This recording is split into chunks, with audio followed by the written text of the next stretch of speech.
Hello everyone, in this video I'm gonna show you how to work with folders. That's this new thing. So let's say you have a lot of groups now and they won't even fit in this groups list, so you have to scroll it or you have to use this view. So let's instead put some of them into folders. For example, I can see some work-related groups, so let's put one of them into new folder and let's call it work.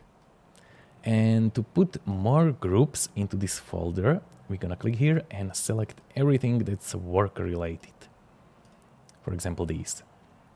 And you can use this list to reorder groups in your folder.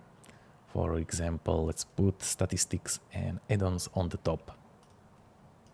Okay, that worked nicely, but icon could be more work related. Since I'm a programmer, I'm gonna use this database icon. Okay, let's continue.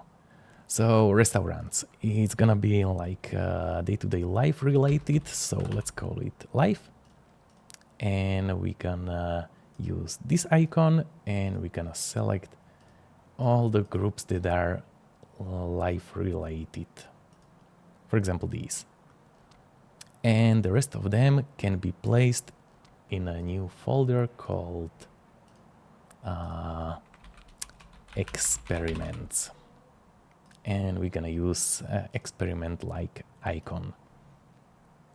Okay, this worked really well. Now all our groups are grouped into 3 folders.